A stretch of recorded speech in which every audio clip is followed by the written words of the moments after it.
Well, hello everyone, Chris Houston here. In this session, we're going to take a look at the Flutter Valve. In this case, we have a Portex Flutter Valve, Acapella, and this is the Acapella itself. Very similar to PEP, but a very simple design. Doesn't need any additional gas or anything connected to the device. It's very simple to use. There's actually some adjustments here that you can make. If you can see there, the positive, negative, and you can make the resistance a little harder for the patient or a little easier as they pull through, and it will begin to flutter or vibrate as. So really great therapy to be utilized as part of your bronchial hygiene therapy. And let me go ahead and demonstrate how the Flutter Valve works before we relate this to our performance evaluation. Flutter Valve, again, has a mouthpiece. I'm going to go ahead and put a filter here as my mouthpiece and basically have the patient expire all the way down.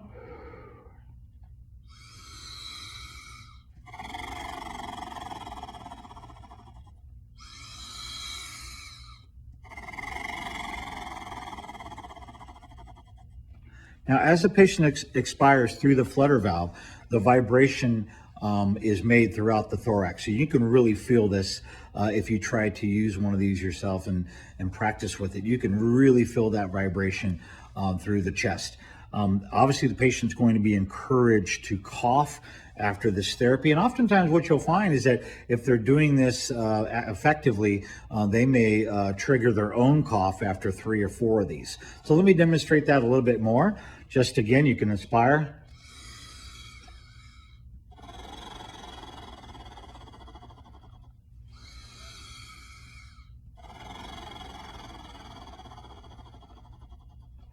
We encourage the patient to do a good amount, maybe again, several minutes of this. You can do some pre-vital signs, check your pulse oximetry, listen to breath sounds prior to Flutter Valve therapy. And again, we want to train the patient on how to use this and leave this at their bedside so that they can pick this up when they're awake or when the nurses remind them, and they can begin to take their therapy when they are available. Oftentimes, respiratory therapy will be asked to start the Flutter Valve therapy. We'll train the patient on how to use the Acapella.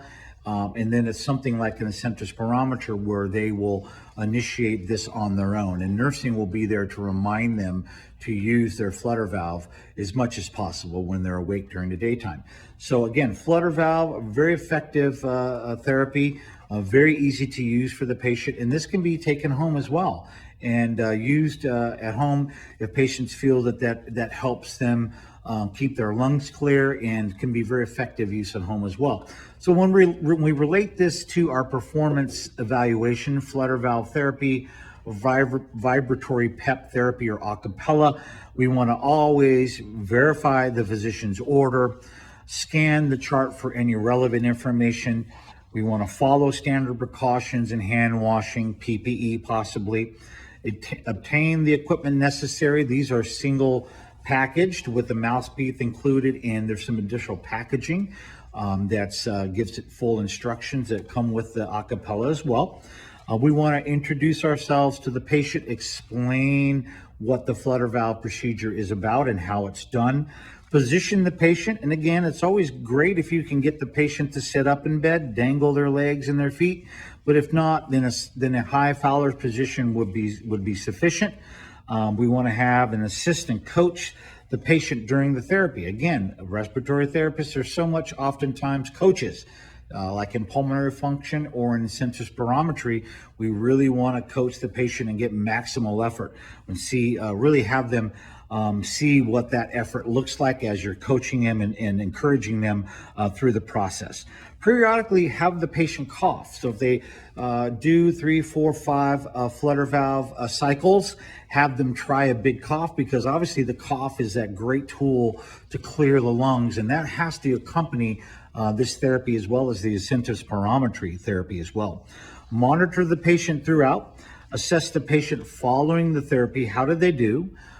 Did they expectorate? You can document that in the record that the patient was educated on the Flutter Valve, the Acapella, that they exhibited a great cough or a good cough, weak cough, and if there was any sputum production. Once the therapy is complete, after several minutes, and of course the patient must be assessed for how they're tolerating. Some patients are very tired. They may only be able to get 5 or 10 cycles through. Do as much as you can and much as the patient can tolerate for that therapy. Again, encourage them to use this on their own throughout the day, like the incentive spirometer. They can pick it up and utilize this when they have an opportunity. And nursing will encourage this as well. Clean up your equipment once you're done, the packaging. Put this at the bedside and ensure the patient is safe, meaning that the rails are up. There's no cords or things that the patient might slip on. You want to keep that safety margin there for the patient, and then document in the patient record how the patient tolerated the acapella and how the therapy performed. Did they get a cough and so on, so that the care team has that information on how the therapy is going. So that is the Flutter Valve, the acapella in this case. And I hope you found that interesting. Flutter Valve.